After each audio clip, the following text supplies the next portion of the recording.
भारतीय न्याय संहिता 2023 means BNS में हमारी आज की टॉपिक है सहमति मीन्स कंसेंट, और ये धारा 25 से 30 तक में है। अब हम इसे पॉइंट वाइज देखेंगे। तो पहला पॉइंट है सुसंगत प्रावधान। भारतीय न्याय संहिता 2023 की धारा 25 से 30 सहमति को प्रतिरक्षा के रूप में विवेचित करती है। अब दूसरा पॉइंट है सहमति का तात्पर्य।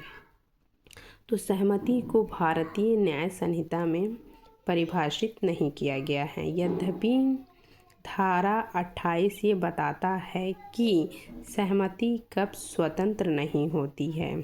ठीक, इसको परिभाषित नहीं किया गया है, लेकिन धारा 28 बताता है सहमति कब स्वतंत्र नहीं होती है।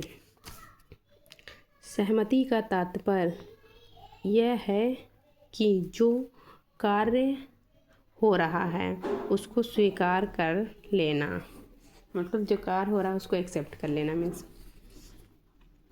अब धारा 28 के अनुसार कोई सहमति वैध सहमति नहीं है यदि वो किसी व्यक्ति द्वारा क्षति के भय के अधीन दी जाती है। किसके अधीन दी जाती है? क्षति के भय के अधीन दी जाती है, तो यह सहमति वैध सहमति नहीं है। या किसी व्यक्ति द्वारा तथ्य के भ्रम के कारण दी जाती है। किसके? तथ्य के भ्रम के कारण दी जाती है। या किसी विकृचित व्यक्ति द्वारा दी जाती है। विकृचित व्यक्ति मतलब अनसाउंड माइंड पर्सन। या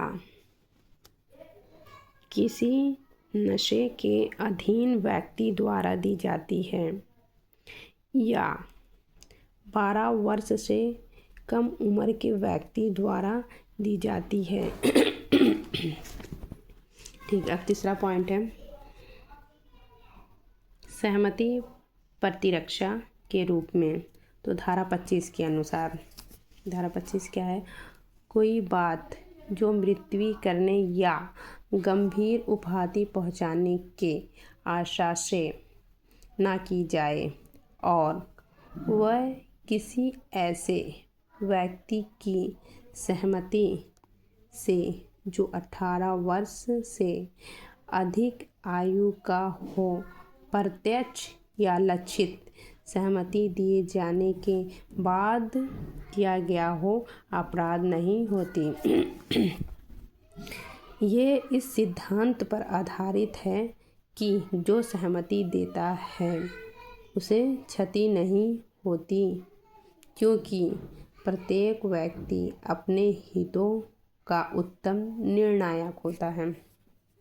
ठीक, अब चौथा पॉइंट इस धारा का लागू होना। तो धारा 25 खेल कूद के मामलों में लागू होता है। धारा 25 कहाँ लागू होता है? धारा 25 खेल कूद के मामलों में लागू होता है। और धारा 28 जो है ये समन और गिरफ्तारी वारंट पर लागू होता है। धारा 28 किस पे लागू होता है? समन और गिरफ्तारी वारंट पर लागू होता है। और ये धारा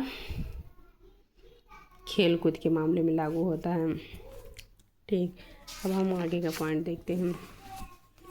तो आगे का पॉइंट है इस पर महत्वपूर्ण मामले।